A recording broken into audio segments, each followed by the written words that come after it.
Hello students, welcome to science institute. तो भाई हमने कल एल्डिहाइड का ऑक्सीकरण पढ़ा था। मैंने बताया था कि एल्डिहाइड की रिएक्टिविटी कीटोन की तुलना में ज्यादा होती है। इस वजह से एल्डिहाइड को आप दुर्बल ऑक्सीकारक वीक ऑक्सीडाइजिंग एजेंट की सहायता से आप उसको ऑक्सीडाइज कर सकते हो, उसका ऑक्सीकरण करवा सकते हो। हमने किस किस से करवाया था? हमने एक तो लिया था फेलिंग विलियन मतलब फेलिंग सॉल्यूशन, और दूसरा फिर हमने यूज किया था टोलेन अभिकर्मक को। ठीक है, आज हम बात करेंगे कीटोन के ऑक्सीकरण पर। अब देखो, कीटोन की जो रिएक्टिविटी होती है ना, वो एल्डिहाइड की तुलना में कम होती है। कम रिएक्टिविटी होने से इसको आप फेलिंग विलियन या टोलन अभिकर्मक की सहायता से ऑक्सीडाइज नहीं कर सकते, क्योंकि वो दुर्बल है, उनकी पावर कम है, वो इसको ऑक्सीकृत नहीं कर सकते। अगर आपको इसका ऑक्सीकरण करवाना है तो किसी प्रबल ऑक्सीकारक का ही उपयोग करना पड़ेगा, किसी स्ट्रॉन्ग ऑक्सीडाइजिंग एजेंट को ही आपको यूज में लेना पड़ेगा। अब मैं आपको दो तरह के ऑक्सीकरण बताऊंगा। नंबर वन, आप किसके साथ में करवा दो, या तो KMnO4 के साथ में करवा दो, या फिर किसके साथ में करा दो, K2Cr2O7। ये भी स्ट्रॉन्ग होता है और ये भी स्ट्रॉन्ग होता है। दोनों के दोनों कीटोन के ऑक्सीकरण को कर देते हैं। कैसे करते हैं ऑक्सीकरण को भाई? ये मैंने कोई भी नॉर्मल सा कीटोन ले लिया, आप कोई भी कीटोन ले लो, इसकी क्रिया आप किसके साथ में करवा दो, KMnO4 के साथ में या K2Cr2O7 के साथ में करवा दो। किसी के भी साथ में करवा दो, आपकी मर्जी पड़े जिसके साथ में। यहां से क्या मिलेगा आपको भाई? ऑक्सीजन मिलेगा। ठीक है, ये बॉन्ड ब्रेक करेगा, इस वाले कार्बन को भी कन्वर्ट कर दो COOH में। जहां से बॉन्ड आपने तोड़ा है ना, इस वाले कार्बन को भी COOH में कन्वर्ट कर दो, और इस वाले कार्बन को भी किस में कन्वर्ट कर दो? COOH में कन्वर्ट कर दो।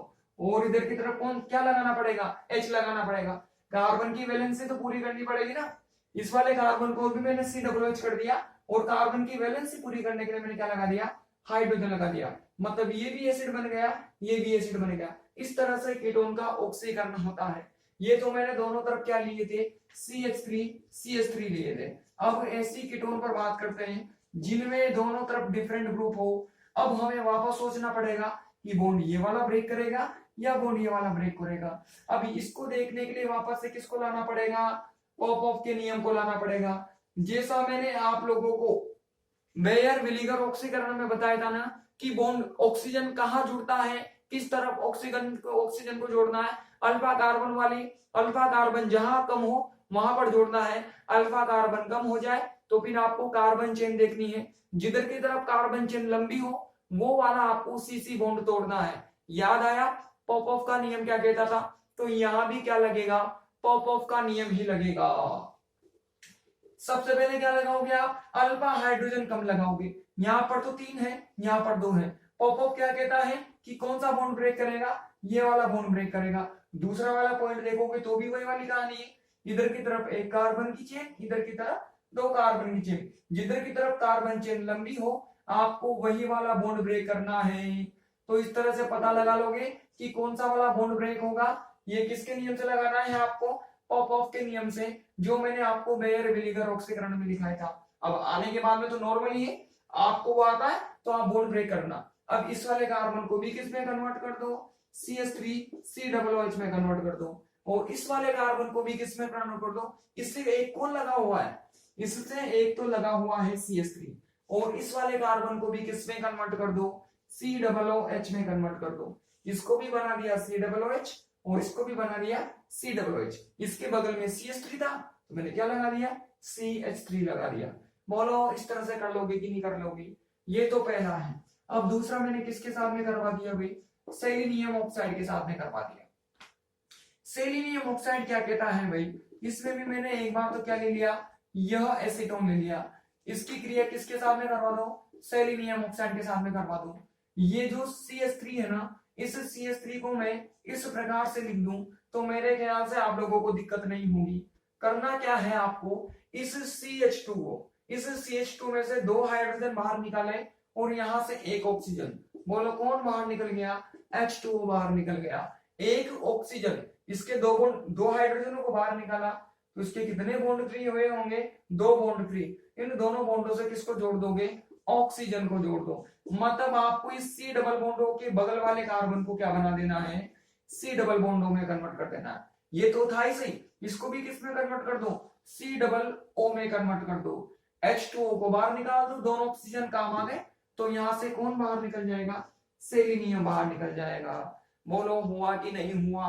अब यहां भी क्या हुआ होगा, ये मतलब आपने क्या किया, इस CH2 को सीधे किस में कन्वर्ट कर दिया, C डबल बॉन्ड O में कन्वर्ट कर दिया।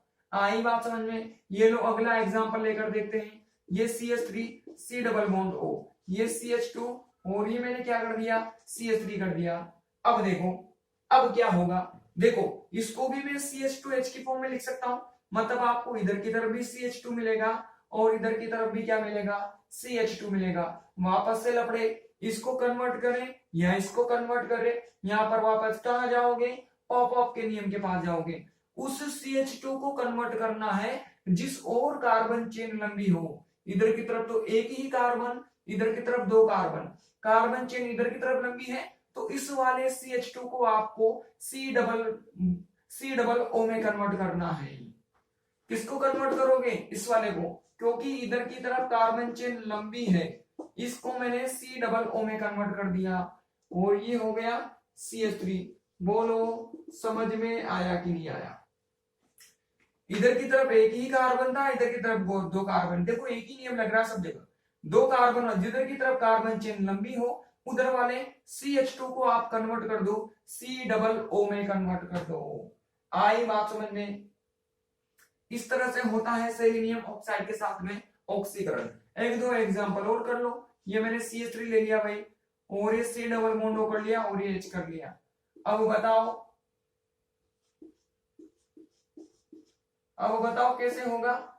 अब इधर की तरफ तो CH2 है ही नहीं, एक ही तरफ है, इसको मैं ऐसे लिख सकता हूं, इधर तो कुछ है ही नहीं, इधर की तरफ ही है CH2, तो इसको ही कन्वर्ट करना पड़ेगा। यहाँ तो चॉइस ही नहीं है हमारे पास, चॉइस ही नहीं है, तो इसी को किस में कन्वर्ट कर दो, C डबल बॉन्ड O में कन्वर्ट कर दो। बोलो हो गया कि नहीं हो गया।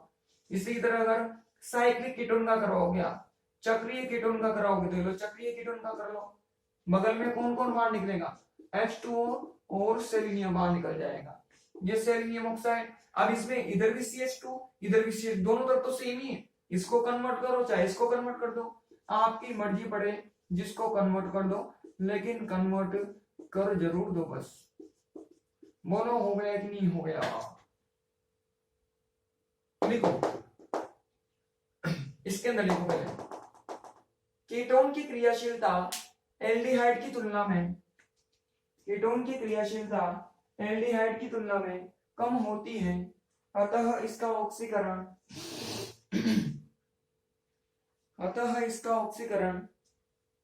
दुर्बल ऑक्सीकारक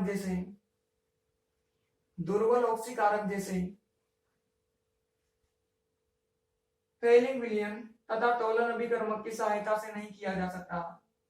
इसका ऑक्सीकरण फेलिंग विलयन तथा टोलन अभिकर्मक की सहायता से नहीं किया जा सकता। इसका ऑक्सीकरण करवाने के लिए प्रबल ऑक्सीकारक जैसे, इसका ऑक्सीकरण करवाने के लिए प्रबल ऑक्सीकारक जैसे KMnO4, K2Cr2O7 की आवश्यकता होती है। KMnO4 तथा K2Cr2O7 की आवश्यकता होती है। केवल प्रबल ऑक्सीकारकों से ही कीटोन का ऑक्सीकरण किया जा सकता है। केवल प्रबल ऑक्सीकारकों से ही कीटोन का ऑक्सीकरण किया जा सकता है।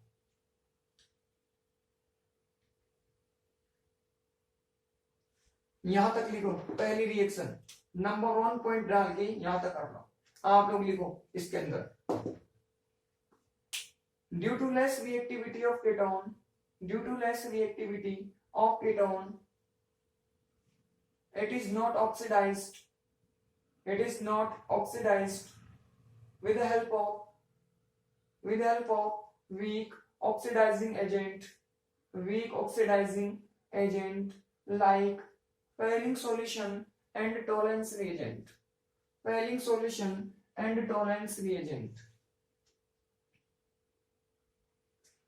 It can be oxidized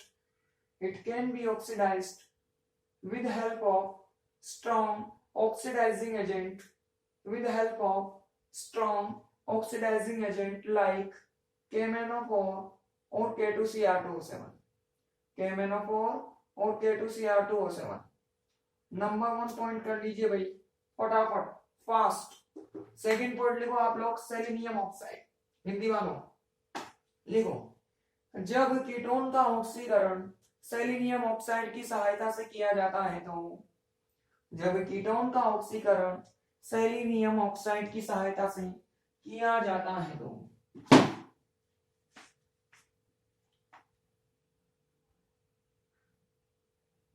की सहायता से किया जाता है तो C डबल बॉन्ड O, ऐसे लिखना C डबल बॉन्ड O समूह के निकट वाला CH2, समूह के निकट वाला CH2 समूह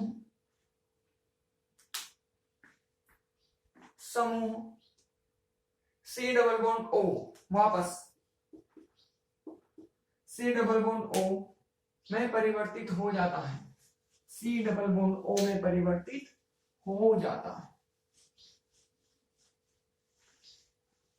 कर लो सब, पूरे एग्जाम्पल कर लो नीचे तक। आप लोगों ने किया, देखो इसके नीचे। When ketones are oxidized, when ketones are oxidized with selenium oxide, with selenium oxide, then CH2 group present near CH2 group present near C double bond O group converts into C double bond O, converts into C double bond O।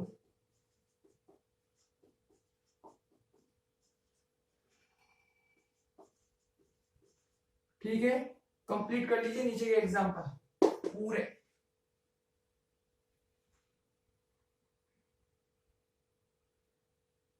इससे कौन सा product मिलता है? Diketone. कितने ketone है भाई ये? सबके सब डाइकीटोन है, डाइकीटोन। और आईयूपीएसी नाम तो आप लोग लिख ही लोगे। आईयूपीएसी नाम क्या हो जाएगा? नंबरिंग यहां से चलेगी 1 2 3, तो क्या नाम हो जाएगा? प्रोपेन। ठीक है, 1 पर और 2 पर ऑन है, 1,2 ऑन। ये तो देखो एल्डिहाइड बन गया, ये क्या बन गया? एल्डिहाइड बन गया। तो एल्डिहाइड को तो आप पहले मानोगे, तो ये कीटोन क्या हो जाएगा? आपका प्रतिस्थापी हो जाएगा। इस कंडीशन में 2 पर क्या है? कीटोन है, कीटोन। तो क्या लिखोगे? कीटोन का, कीटोन को पूर्व लग्न में क्या बोलते हैं? ऑक्सो बोलते हैं, ऑक्सो। 2 ऑक्सो, और पीछे की तरफ क्या है? 1 एल, 2 ऑक्सो 1 एल। इस तरह से आप इसका नाम लिख सकते हो। इसमें क्या हो जाएगा? ये 1, ये 2, ये 3, ये 4। इसमें तो दोनों के दोनों कीटोन ही है, तो 4 कार्बन की चेन है, तो क्या हो जाएगा? ब्यूटेन। और 2 और 3 पर कीटोन है, 2,3 डाई ओन, 2,3 डाइओन। इस तरह से आप इनका नाम लिख सकते हो भाई। ठीक है, और ये तो स्टैंडर्ड कंपाउंड है। क्या बोलते हैं इसको? ग्लाइओक्सेल। ये तो स्टैंडर्ड कंपाउंड है, यानी कितनी बार बना है। इसको क्या बोलते हैं? ग्लाइओक्सेल बोलते हैं इसको, ग्लाइओक्सेल, ग्लाइओक्सेल। ठीक है, जल्दी से लिख लो पूरा नीचे का। इसका भी नाम ऐसे लिख लेना, साइक्लोहेक्सेन 1,2 डाइओन।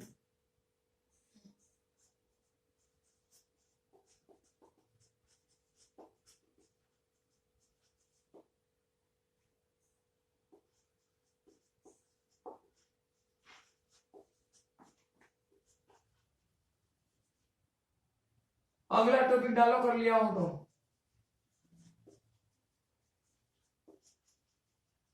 इनोलीकृत होने वाले कार्बोनिल यौगिकों का हैलोजनीकरण, हैलोजिनेशन ऑफ इनोलिजेबल कार्बोनिल कंपाउंड। अब हमें उन कार्बोनिल यौगिकों का हैलोजनीकरण करवाना है जो इनोल का निर्माण कर सकते हैं। और मैंने आप लोगों को बताया था इनोल का निर्माण कौन कर सकते हैं। जब मैंने कभी क्रिया पढ़ाई थी तो वहां मैंने बताया था कि जिन कार्बोनिल यौगिकों के पास अल्फा हाइड्रोजन होता है वो इनोल का निर्माण कर लेते हैं। कौन सा हाइड्रोजन होना चाहिए उनके पास? अल्फा हाइड्रोजन होना चाहिए। जिन जिनके पास अल्फा हाइड्रोजन होगा वो सब के सब इनोल का फॉर्मेशन कर लेंगे। कैसे? ये मैंने एक एसीटोन लिखा, बोलो इसके पास अल्फा हाइड्रोजन है नहीं है, बराबर के है, तीन इधर, तो यह बिल्कुल इनोल में परिवर्तित होगा। कैसे बनाएगा इनोल, इसको मैं क्या ऐसे लिख दूं क्या, यह हाइड्रोजन यहाँ पर, ये डबल बॉन्ड यहाँ पर, तो इसकी जो अगली स्ट्रक्चर बनेगी यहाँ पर तो OH आ जाएगा और ये क्या हो जाएगा CH2। बोलो इनोल बनी कि नहीं बनी, तो जिनके भी पास अल्फा हाइड्रोजन होगी वो इस तरह से इनोल का फॉर्मेशन कर लेंगे, और जो इनोल में परिवर्तित हो जाते हैं ऐसे कार्बोनिल यौगिकों का क्या करवाना है हमें, हेलोजेनीकरण। इनका हेलोजेनीकरण दो प्रकार से किया जा सकता है, एक तो अम्ल के द्वारा, एक क्षार के द्वारा, एक तो एसिड की प्रेजेंस में और एक बेस की प्रेजेंस में। हम दोनों तरह के हेलोजेनीकरण को करवा कर देखेंगे। अब देखो सबसे पहले अगर मैं रिएक्शन की बात करूं तो रिएक्शन तो बहुत आसान है, इसको मैं ऐसे लिख दूं, इसकी मैंने क्रिया किसके साथ में करवा दी, किसी भी हेलोजन के साथ में आप क्रिया करवा दो, चाहे आप H+ ले लो या फिर ले लो आप OH-। होगा क्या भाई, यहां से ये H और ये X, बोलो कौन बाहर निकल गया, HX बाहर निकल गया, और आपको फाइनली प्रोडक्ट क्या मिलेगा, CH2 के साथ में कौन जुड़ जाएगा, X जुड़ जाएगा। बोलो इस तरह का एक प्रोडक्ट मिला कि नहीं मिला। अब इसकी मैकेनिज्म है ना, वो एसिड के साथ करवाओगे तो अलग होगी और बेस के साथ करवाओगे तो अलग होगी। सबसे पहले हमने किसके साथ में करवा दिया, अम्ल की उपस्थिति में। अम्ल की उपस्थिति में हम इसका क्या करवाना चाहते हैं, हेलोजिनेशन करवाना चाहते हैं, इन प्रेजेंस ऑफ एसिड। तो कैसे होता है भाई, बोर्ड पर देखो, देखना ध्यान से। हमारे पास ये क्या था भाई, एसीटोन था, इस एसीटोन का हमें हेलोजेनीकरण करवाना है, ठीक है। ये CH3, ये C डबल बॉन्ड O, ये हो गया CH3। बोलो हो गया ही नहीं हो गया, एसिड की प्रेजेंस में करवाना है, तो यहां पर मैंने सबसे पहले इसको क्या दे दिया, H+ दे दिया। बोलो ऑक्सीजन के पास लोन पेयर ऑफ इलेक्ट्रॉन होते हैं कि नहीं होते, होते ना, मार्कर में एक भी खत्म होगी, भरेंगे भी। इसने यहाँ पर अटैक कर दिया, अटैक करेगा तो इस प्रकार से क्या कर लेगा, बॉन्डिंग कर लेगा। ऑक्सीजन ने कितने बॉन्ड का फॉर्मेशन कर लिया, 3 बॉन्ड का फॉर्मेशन कर लिया। जैसे 3 बॉन्ड होंगे ऑक्सीजन पर पॉजिटिव चार्ज आएगा, बोलो आएगा कि नहीं आएगा। आगे क्या होगा भाई, इसको मैं कुछ इस प्रकार से लिख दूं तो मेरे ख्याल से आपको दिक्कत नहीं होगी। आगे इसकी क्रिया किसके साथ में करा दो, B- के साथ में क्रिया करवा दो। भाई कोई भी एसिड होगा उसमें प्लस वाला भाग भी होगा तो उसमें माइनस वाला भाग भी होगा, दोनों ही तो होंगे। प्लस वाला हमने पहले काम ले लिया, अब किसको काम में लोगे आप, माइनस वाले भाग को काम में लोगे। तो होगा क्या भाई, ये बॉन्ड यहाँ की तरफ टूटा, ये बॉन्ड इधर की तरफ टूटा। बोलो यहाँ से कौन बाहर निकला, H+, ये H+ और ये B-। बोलो कौन बाहर निकल गया, BH बाहर निकल गया। तो अगली जो स्ट्रक्चर होगी ना वो क्या होगी, ऑक्सीजन पर माइनस और प्लस दोनों आगे, तो ये तो हो गया न्यूट्रल, ये प्लस और ये माइनस। बोलो क्या बन जाएगा, यहाँ पर डबल बॉन्ड बन जाएगा। ये माइनस और प्लस दोनों न्यूट्रल, ये प्लस और यहाँ से आने वाला माइनस, दोनों क्या कर लेंगे, बॉन्डिंग कर लेंगे, बॉन्डिंग। आगे इसकी क्रिया आप किसके साथ में करवा दो, X2 के साथ में। X होता कैसे, ये माइनस भी होता है इसके पास और इसके पास प्लस भी होता है। ये इलेक्ट्रॉन यहाँ पर टूटा। बोलो ऑक्सीजन के पास में लोन पेयर ऑफ इलेक्ट्रॉन है कि नहीं है ना। या फिर इसको मैं ऐसे लिख दूं, इसको मैंने ऐसे लिख दिया, ये इलेक्ट्रॉन इधर की तरफ टूटा और ये इलेक्ट्रॉन इधर की तरफ टूटा। होगा क्या भाई, होगा क्या, यहां पर क्या आएगा, माइनस आएगा। जैसे ही माइनस आएगा यह प्लस वाला हेलोजन का अटैक कर देगा, इस CH2 पर अटैक कर देगा। देखना ध्यान से, CH3 और ये C और ये CH2, माइनस आएगा, माइनस पर प्लस वाले हेलोजन ने अटैक कर दिया और बॉन्ड बना लिया। ये माइनस पर जुड़ गया, यहाँ पर प्लस और एक ऑक्सीजन में बॉन्ड टूट गया माइनस, ये प्लस और माइनस। बोलो क्या बन जाएगी बीच में, बॉन्डिंग हो जाएगी, बॉन्डिंग। ये प्लस और ये माइनस, बॉन्डिंग। यहां से कौन बाहर निकला, H+, ये H+ और ये X-। बोलो कौन बाहर निकल गया, HX बाहर निकल गया, H+ और X-, HX। बोलो प्रोडक्ट बन गया कि नहीं बन गया, बन गया।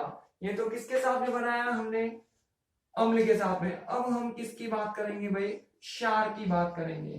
किसकी प्रेजेंस में देखना चाहते हैं, बेस की प्रेजेंस में। देखना ध्यान से, इस एसीटोन को मैं ऐसे लिख दूं तो मेरे ख्याल से आपको किसी को भी दिक्कत नहीं होगी। ये मैंने किसके साथ में क्रिया करवा दी, बी माइनस के साथ में क्रिया करवा दी।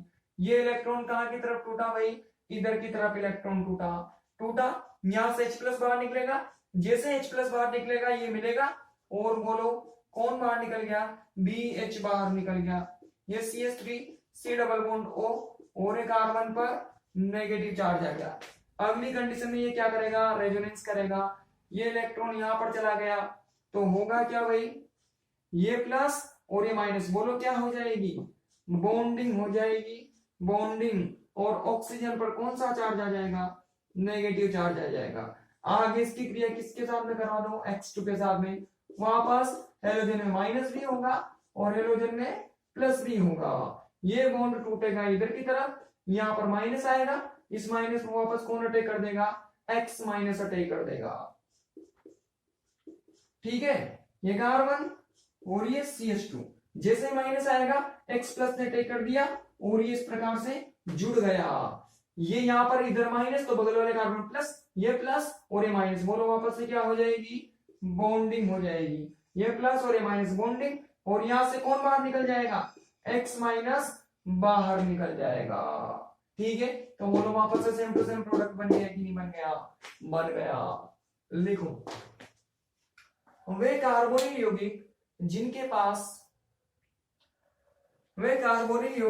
पास अल्फा हाइड्रोजन उपस्थित होते हैं, जिनके पास अल्फा हाइड्रोजन उपस्थित होते हैं,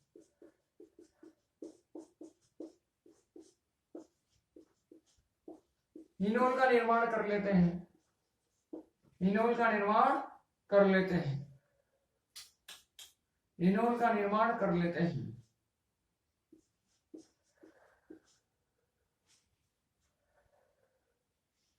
ये दोनों स्ट्रक्चर बना लो, आप लोग लिखो, the carbonyl compound having alpha hydrogens, the carbonyl compound having alpha hydrogens can form enol, can form enol. Structures बना लो दोनों, आप लोगों ने बना ली, आप लोग लिखो इसके नीचे, इस प्रकार के कार्बोनिल यौगिकों का हेलोजनीकरण, इस प्रकार के कार्बोनिल यौगिकों का हेलोजनीकरण अम्ल तथा क्षार की उपस्थिति में, अम्ल तथा क्षार की उपस्थिति में निम्न प्रकार से किया जा सकता है, अम्ल तथा क्षार की उपस्थिति में निम्न प्रकार से किया जा सकता है। कर लो नीचे तक, आप लोग भी लिखो, this halogenation of this type of carbonyl compounds,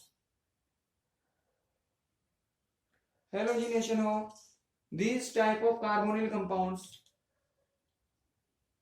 can be carried out as following way, can be carried out as following way, as following way। तो रिएक्शन लिखो और दोनों मैकेनिज्म कर लो, एसिड वाली और बेस वाली, दोनों कर लो भाई फटाफट। हटा दूं, ये टॉपिक भी गया। अब अगला topic, alpha comma beta असंतृप्त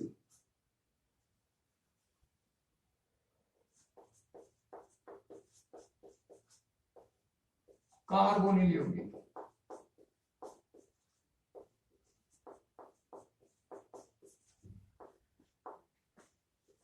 alpha beta unsaturated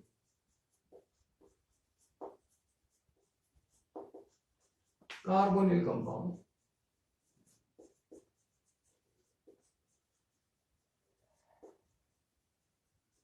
topic डालोगे फटाफट।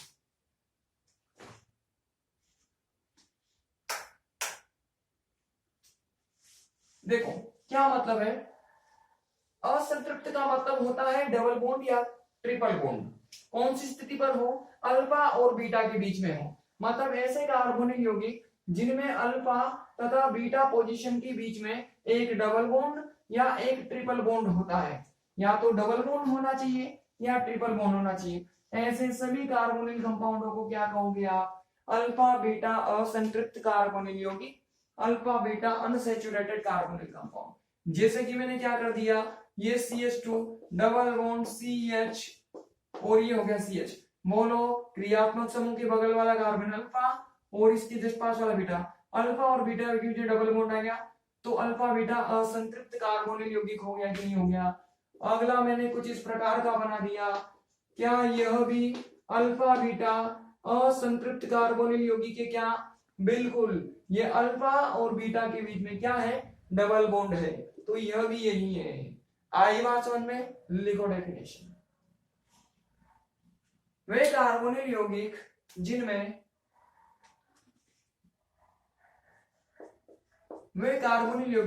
जिनमें अल्फा कोमा बीटा स्थिति के मध्य अल्फा कोमा बीटा स्थिति के मध्य डबल बॉन्ड अथवा द्विबंध अथवा त्रिबंध उपस्थित होता है। अल्फा बीटा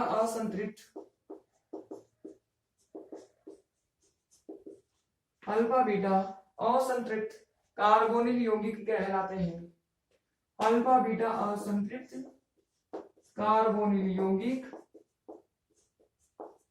कहलाते हैं।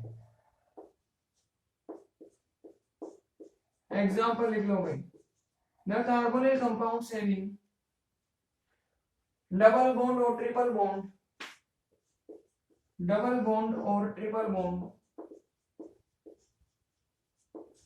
between alpha and beta position are called alpha beta unsaturated carbonyl compound। Example लिखिए फटाफट से, जिसके भी बीच में अल्फा और बीटा के बीच में डबल बॉन्ड या ट्रिपल बॉन्ड आ गया, सबके सब इस कैटेगरी में आने लग जाएंगे भाई। ठीक है, अब हमें इनकी रिएक्शन पढ़नी है, अभिक्रियाएं पढ़नी है। देखो भाई, ये कार्बोनिल यौगिक दो तरह की रिएक्शन देते हैं, एक तो इलेक्ट्रॉन स्नेही योगात्मक अभिक्रिया और एक नाभिक स्नेही योगात्मक अभिक्रिया। एक तो इलेक्ट्रोफिलिक एडिशन रिएक्शन और एक न्यूक्लियोफिलिक एडिशन रिएक्शन। इनकी इलेक्ट्रॉन स्नेही योगात्मक अभिक्रिया तो होती है डबल बॉन्ड पर। कौन सी? इलेक्ट्रोफिलिक एडिशन रिएक्शन तो डबल बॉन्ड पर होती है, और इनकी नाभिक स्नेही योगात्मक अभिक्रिया इस C डबल बॉन्ड O पर होती है। इनकी न्यूक्लियोफिलिक एडिशन रिएक्शन तो यहाँ पर E प्लस की, तो यहाँ पर इलेक्ट्रॉन स्नेही का मतलब क्या हो गया? E प्लस वाली तो यहाँ होती है, और NU माइनस वाली कहाँ होती है? यहाँ होती है। मतलब ये कितनी तरह की अभिक्रियाएं देते हैं? दो तरह की, एक तो इलेक्ट्रॉन स्नेही वाली और एक नाभिक स्नेही वाली। ये यहाँ पर होती है और ये यहाँ पर होती है। हमें दोनों को बड़े डिटेल में पढ़ना है। ठीक है, लिखो इनके नीचे, ये यौगिक दो प्रकार की अभिक्रियाएं प्रदर्शित करते हैं। ये यौगिक दो प्रकार की अभिक्रियाएं प्रदर्शित करते हैं। इनकी इलेक्ट्रॉन स्नेही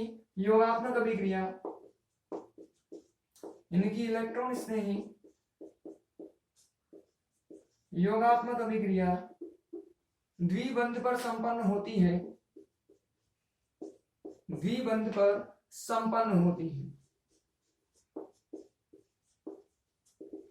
जबकि नाभिक स्नेही योगात्मक अभिक्रिया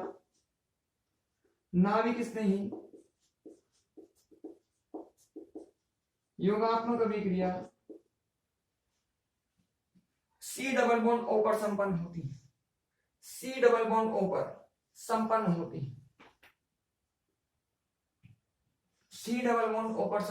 है।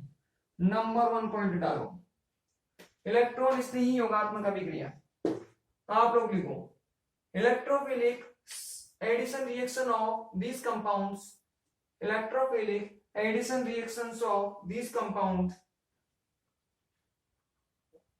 takes place at carbon double bond carbon, ऐसे carbon double bond carbon and nucleophilic addition reaction of this compound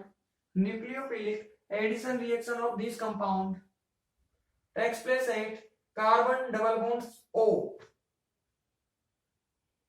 तो X प्लस है कार्बन डबल बॉन्ड O। ठीक है भाई, नंबर 1 डालो। पहले हम इलेक्ट्रोफिलिक योगात्मक पढ़ेंगे, पहले इलेक्ट्रोफिलिक पढ़ेंगे, फिर हम दूसरी वाली की बात करेंगे। ठीक है, कैसे रिएक्शन होती है। सबसे पहले हम अभिक्रिया की बात करते हैं। आप इनमें से कोई सा भी ले लीजिए, आपकी मर्जी पड़े जो ले लो। जैसा एक के लिए होता है ना, मतलब जिस तरह से एक रिएक्शन देता है सारे के सारे वैसे ही देते हैं, तो किसी का भी आ जाए ऐसे ही करना है। मैं किसी भी एक का करवाऊंगा बस, ठीक है ना। बाकी आप लोगों को उनके कार्बन वगैरह चेंज करने, कहां पर कौन सा ग्रुप लगाना है वो सब चेंज करना है। मैं इसका करवा देता हूं, CH2 डबल बॉन्ड CH और डबल बॉन्ड क्या हो गया, CH हो गया। इसकी क्रिया किसके साथ में करवा दी मैंने, HCl के साथ में क्रिया करवा दी। आई बात समझ में। ये क्रिया एंटी मार्कोनिकोव नियम के अनुसार होती है। क्यों होती है उसका भी रीजन बताऊंगा, फिलहाल सुन लो। देखो करना क्या है, इसमें जो क्लोरीन होता है ना, वो तो इस वाले कार्बन पर जुड़ता है, ये प्लस और ये माइनस, ये तो जुड़ता है इस कार्बन पर, और H कहां जुड़ता है भाई, इस वाले कार्बन पर जुड़ता है। अरे एंटी मार्कोनिकोव ऐसा ही कहता है ना, बिल्कुल ऐसा ही कहता है, जहां पर हाइड्रोजन ज्यादा हो वहां पर माइनस वाले पार्ट को जोड़ो। अब ऐसा क्यों हुआ, यह हमें कौन बताएगा, इसकी क्रिया विधि बताएगी। ठीक है, देखो सबसे पहले ये H प्लस टूटेगा, किस किस में, H प्लस और Cl माइनस में टूटा। यहां से इलेक्ट्रॉन इस नहीं है, तो पहले अटैक कौन करेगा, H प्लस अटैक करेगा। पहले अटैक किसका होगा, E प्लस मतलब H प्लस का पहले अटैक होगा, क्योंकि इलेक्ट्रॉन इस नहीं है। आगे देखो कैसे अटैक होता है, C डबल बॉन्ड और ये CH और ये हो गया O और ये हो गया H। ठीक है, अटैक करने के लिए कौन आया, H प्लस। ऑक्सीजन के पास में क्या होते हैं, लोन पेयर ऑफ इलेक्ट्रॉन, इसने यहां पर अटैक किया इसने यहां पर। तो देखना ध्यान से, ये CH2 डबल बॉन्ड CH और ये डबल बॉन्ड और ये क्या हो गया, H हो गया। इसने 3 बॉन्ड बना लिए, तो ऑक्सीजन पर कौन सा चार्ज आ जाएगा, पॉजिटिव चार्ज आ जाएगा, पॉजिटिव। आगे इलेक्ट्रॉन इधर की तरफ टूटे और ये इलेक्ट्रॉन यहां की तरफ टूटे। ठीक है, होगा क्या भाई, ये CH2 डबल बॉन्ड यहां पर तो प्लस आएगा, तो कार्बोकेटाइन बन गया। ये माइनस और ये प्लस में क्या हो जाएगी, बॉन्डिंग हो जाएगी, बॉन्डिंग। ठीक है, और ये ऑक्सीजन और माइनस और प्लस दोनों आ गए, तो यह न्यूट्रल हो गया कि नहीं हो गया। देखना, ये माइनस और प्लस दोनों गए, ये प्लस और ये माइनस में क्या हो जाएगी, बॉन्डिंग, और इस वाले कार्बन पर क्या आ गया, प्लस आ गया। मतलब यहां से किसका फॉर्मेशन हो गया, कार्बोकेटाइन का निर्माण हो गया, कार्बोकेटाइन बन गया। ठीक है, अगली कंडीशन में अब हमने H प्लस का अटैक करवा दिया, अब किसका अटैक करवाना है, Cl माइनस का अटैक करवाना है। ये Cl माइनस का अटैक बोलो कहां होगा, प्लस पर अटैक होगा। तो ये CH2 था, इस पर इसने अटैक किया और ये जुड़ गया, बोलो जुड़ गया कि नहीं जुड़ गया। ठीक है, अब ये CH डबल बॉन्ड CH और ये क्या हो गया, OH, बोलो हो गया कि नहीं हो गया। आगे तो इसमें टोटोमेरिज्म होगी, इसको मैं इधर कर दूं, इसको मैं इधर कर दूं। ये क्या है हमारे पास, इनोल है, इनोल। इसको कौन सी फॉर्म में परिवर्तित कर दो आप, कीटो फॉर्म में परिवर्तित कर दो। ये डबल बॉन्ड तो यहां पर भेज दो और ये हाइड्रोजन को यहां पर लगा दो, तो फाइनली क्या हो जाएगा, ये Cl और ये CH और ये H, ये H आ गया, डबल बॉन्ड का आ जाएगा, इधर की तरफ आ जाएगा। बोलो प्रोडक्ट बन गया कि नहीं बन गया। ये H यहाँ पर, डबल बॉन्ड यहाँ पर, कीटो से इनोल से क्या बना दिया हमने, कीटो बना दिया, कीटो। बोलो हुआ कि नहीं हुआ, हुआ। अब देखना ध्यान से, एंटी मार्कोनिकोव क्यों लगा, देखना ध्यान से। ये जो C डबल बॉन्ड समूह होता है ना, ये इलेक्ट्रॉन आकर्षित समूह होता है, इलेक्ट्रॉन विथड्रॉइंग ग्रुप होता है। यह इलेक्ट्रॉनों को अपनी तरफ खींचता है, ऐसे इलेक्ट्रॉनों को खींचेगा। जब ये इलेक्ट्रॉनों को अपनी तरफ खींचेगा तो इलेक्ट्रॉनों को भी इधर ही आना पड़ेगा। आप जानते हो रेजोनेंस की जो डायरेक्शन होती है वो एक ही होती है, कभी ऐसे थोड़ी नहीं होता है कि एक तो इधर की तरफ जा रहा है, एक इधर की तरफ जा रहा है, फिर यहाँ भी प्लस आ जाएगा, यहाँ भी प्लस आएगा, तो दोनों के दोनों क्या हो जाएंगे, अस्थायी हो जाएंगे। आपने पढ़ा होगा, दो बगल वाले कार्बन पर या दो बगल वाले परमाणुओं पर कभी भी समान चार्ज नहीं आता है, ऐसा कहता है रेजोनेंस। इस वजह से ये इधर गया तो ये भी कहा जाएगा, इधर ही जाएगा। अब बताओ, अगर माइनस इस वाले कार्बन पर आएगा तो Cl माइनस कहां जाएगा, प्लस नहीं आया, माइनस नहीं आया तो प्लस नहीं आया होगा, जहां पर प्लस होगा वहीं तो Cl माइनस जाएगा। इसी वजह से ये अभिक्रिया एंटी मार्कोनिकॉफ नियम के अनुसार संपन्न होती है। आई बात समझ में? इस अभिक्रिया में क्या बनता है? कार्बोकेटाइन बनता है। देखो मैंने क्या कहा था आपसे कि इसकी जो E प्लस वाली अभिक्रियाएं होती है ना, वो कहां पर होती है? इस पर। और इसकी जो NO माइनस वाली अभिक्रियाएं होती है वो यहाँ पर होती है। ये होती यहाँ पर है, लेकिन क्या H प्लस ने पहले यहाँ पर अटैक किया क्या? नहीं। इस H प्लस ने यहाँ होती यहाँ है, लेकिन इस H प्लस ने यहाँ पर अटैक नहीं किया। इसने पहले कहाँ अटैक किया? इस पर अटैक किया। तो ये H प्लस पहले इस पर अटैक ना करके किस पर अटैक करता है? इस बॉन्ड पर अटैक करता है। ये इसकी स्पेशल चीज है, होती यहाँ है लेकिन पहले अटैक यहाँ होता है, और इसमें कार्बोकेटाइन बनता है, इनोन बनती है, वगैरह वगैरह वगैरह, अनुनाद वगैरह सब चलते हैं, वो सब लिख देंगे हम। आई बात समझ में? लिख डालो। देखो इसके अंदर इसकी इलेक्ट्रॉन स्नेही योगात्मक अभिक्रिया फटाफट लिख दो भाई। इसकी इलेक्ट्रॉन स्नेही योगात्मक अभिक्रिया द्विबंध पर संपन्न होती है। द्विबंध पर संपन्न होती है।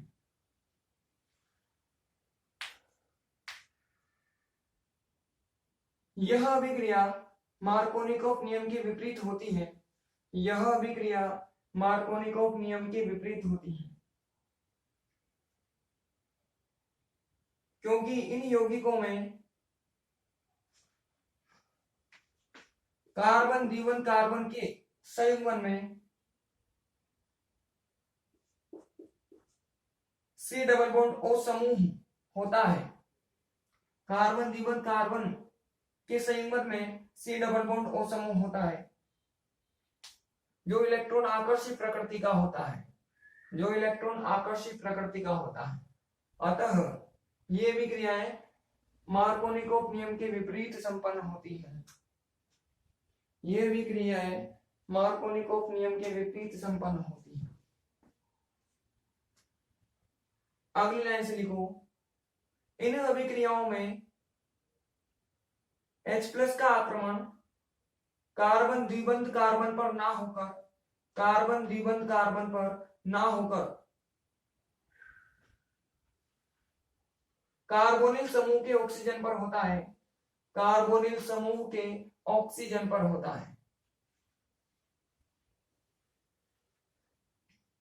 जिससे कार्बोकेटाइन का निर्माण होता है। जिससे कार्बोकेटाइन का निर्माण होता है, जो अनुनाद के द्वारा स्थायी हो जाता है। जो अनुनाद के द्वारा स्थायी हो जाता है। अंत में Cl माइनस के आक्रमण के द्वारा उत्पाद का निर्माण होता है। अंत में Cl माइनस के आक्रमण के द्वारा उत्पाद का निर्माण होता है। कर लो पहले ये फिर ये। आप लोग लिखो, electrophilic addition reaction of this compound takes place at carbon double bond carbon. Takes place at carbon double bond carbon. These reactions are carried out